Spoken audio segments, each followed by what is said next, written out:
Hello, my name is ErikaStarrHunter.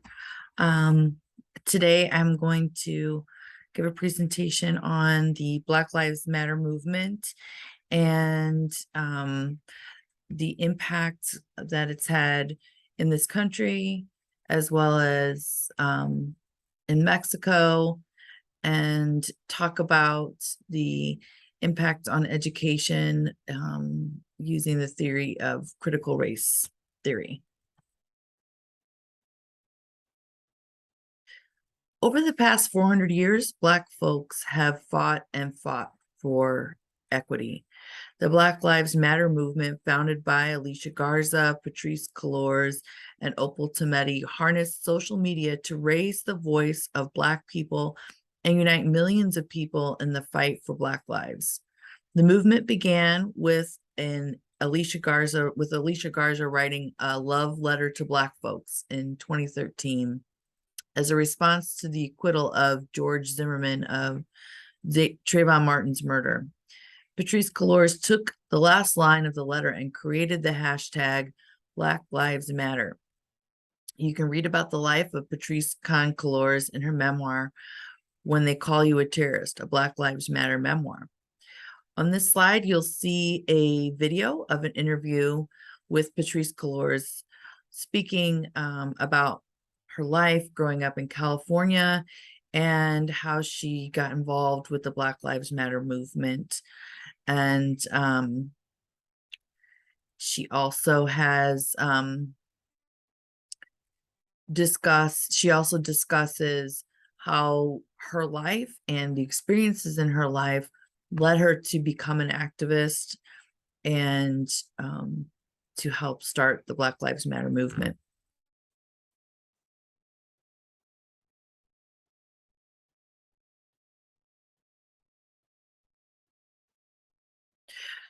Since the first hashtag was shared in 2013, the movement has grown to a huge global network. The violence against Black people by the police is no longer swept away. It makes national and international headlines. When George Floyd was murdered at the hands of the police in May 2020, the world erupted in protest. But the true impact of the Black Lives Matter movement was seen in April of 2021, when the police officer who murdered Floyd was put on trial and found guilty.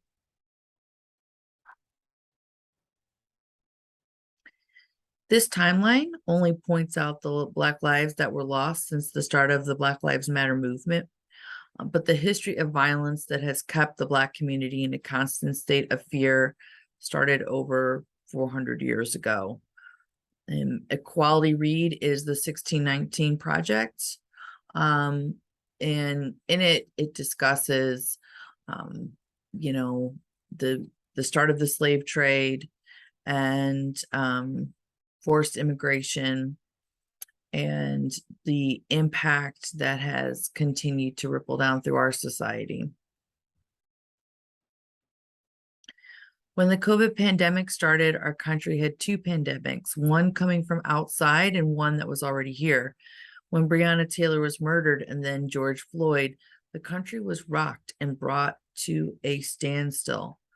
I remember feeling devastated that first an innocent woman in her own home was murdered, but also that this could still happen in 2020 in the United States.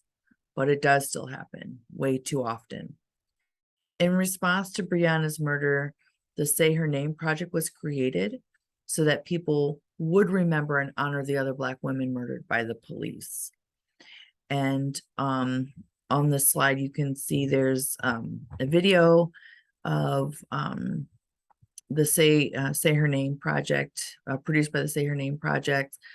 You'll notice Crenshaw is in there as one of the guest performers.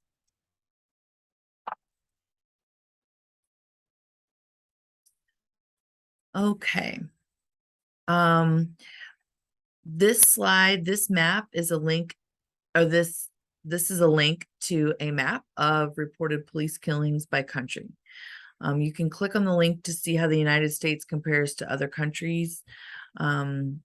We can also see from this map that police murders are a global pandemic. So when you click on this link, it provides you with statistics of different countries throughout the world, and you can compare and contrast and see how the United States compares to different countries. The specific country I decided to research was Mexico and determine how the Black Lives Matter movement impacted the voice of Black people and Latinx people in Mexico.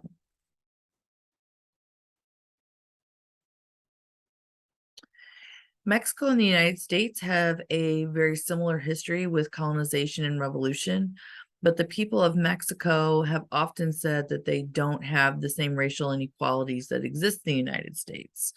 And I think maybe this is a comment made by people who are in charge, the people who are in high-level government positions and other places, because if you really look at how things play out in Mexico, you'll see that there are lots of racial inequalities.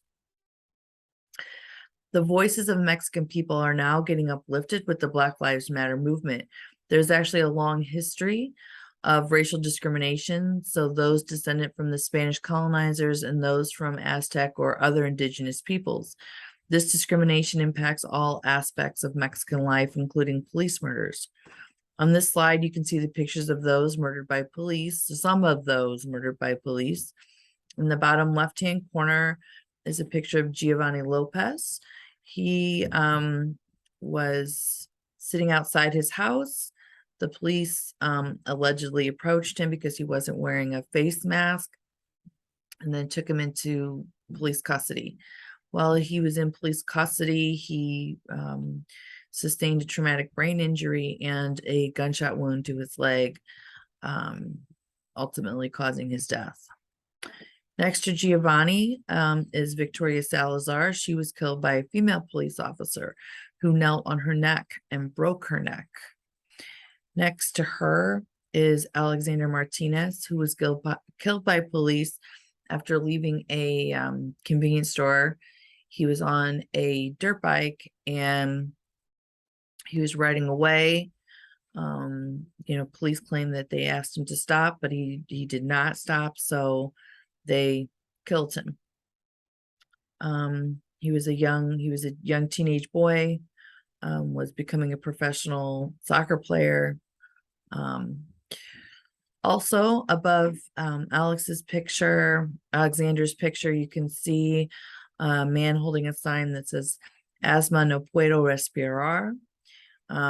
This was the last words of a Haitian refugee who was in Mexico. Witnesses, heard him say this, but he was, being detained by police, and he also was killed. It was never reported who he was, what his name was, but the murder was absolutely racially motivated, and the voices of Mexican people are shouting out for the justice for these murders and other murders. So there have been many protests in Mexico since the abuses of the Mexican police, but to this date, there have not been any reforms. So in the United States, there has been a real push, especially since the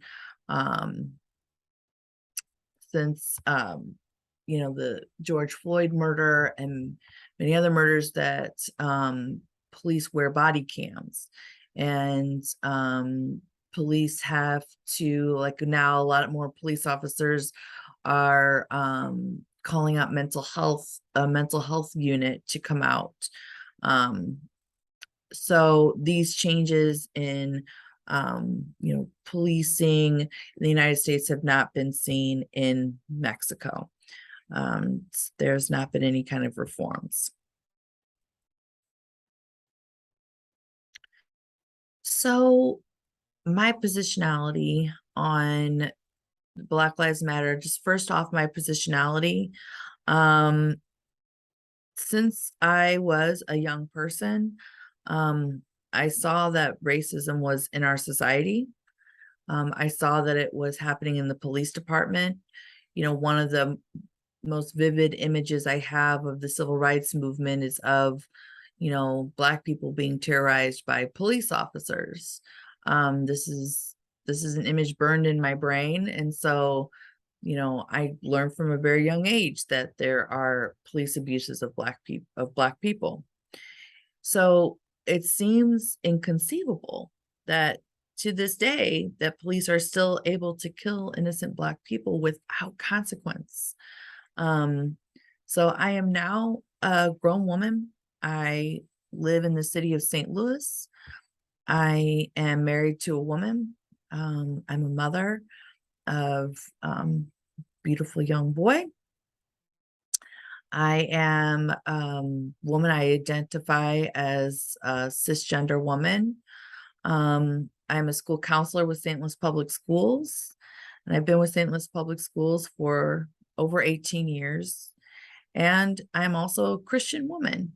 And I believe that all of these aspects of who I am and how my position is created all leads me to believe that it is important. Black Lives Matter is important.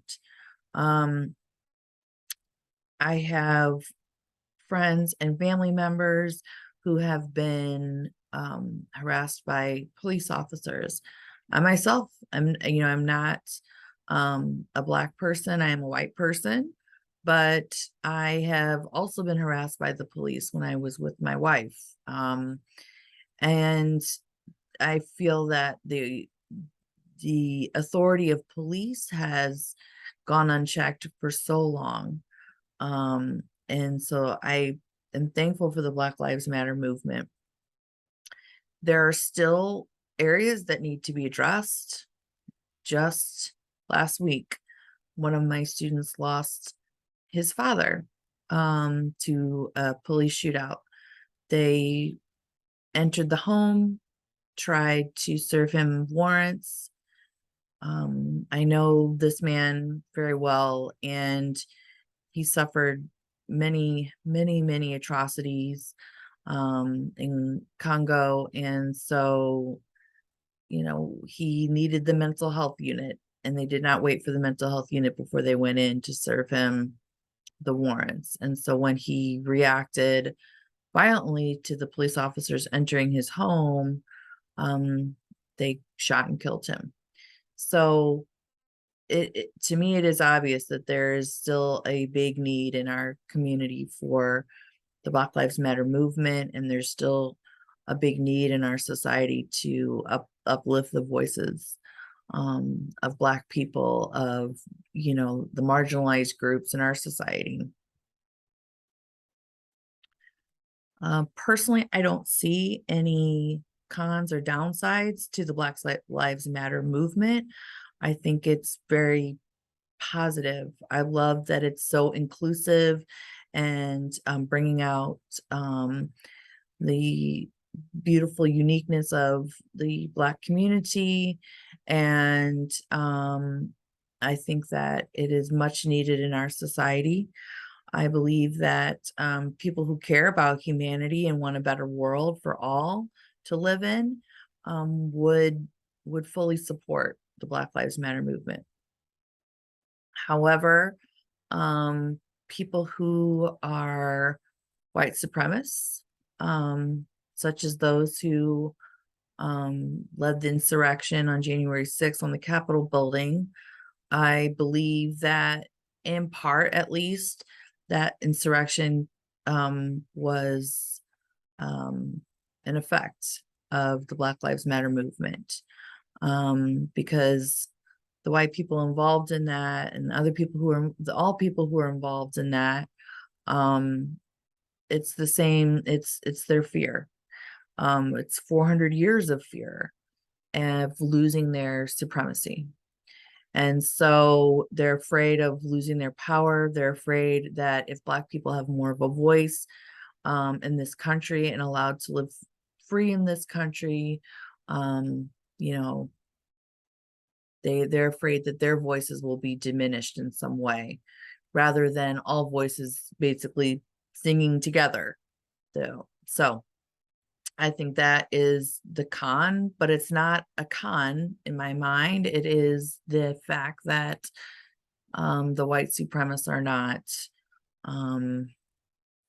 um, accepting the fear that they have inside and acknowledging it.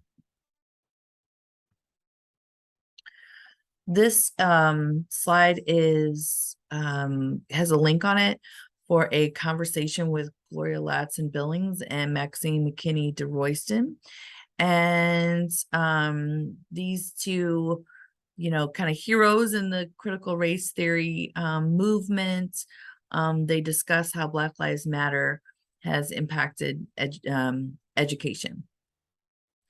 So on the left, Dr. Ladson-Billings, and then on the right, Dr. McKinney de Royston discuss whether the Black Lives Matter movement has made an impact on education. And if you click on the link above their pictures, you can listen to the podcast. To summarize the discussion, they both agree that there have been some missed systemic change opportunities in education, especially with the pandemic being a perfect opportunity to make that happen. They also agree that it is very early to see if Black Lives Matter will have a systemic impact on education. So I encourage you to take a listen to the podcast and then develop your own opinion on how Black Lives Matter movement and critical race theory can combine or are connected and can be incorporated into our education system.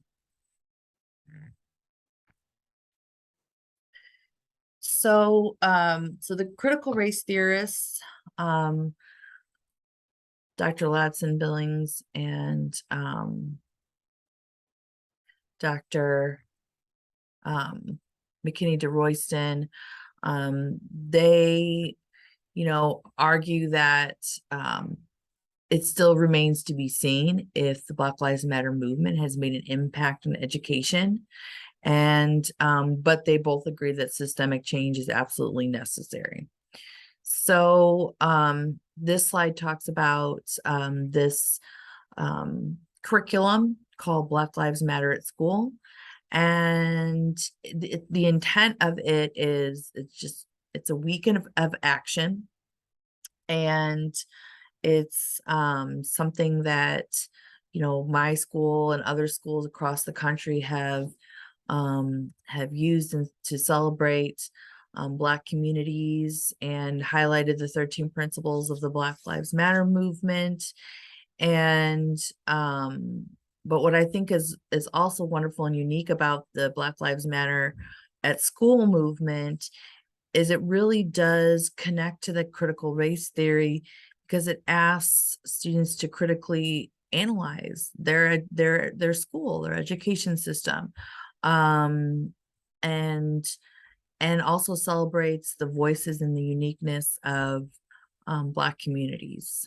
So if there's a link to the curriculum here, and then also a video where you can hear some voices about the movement.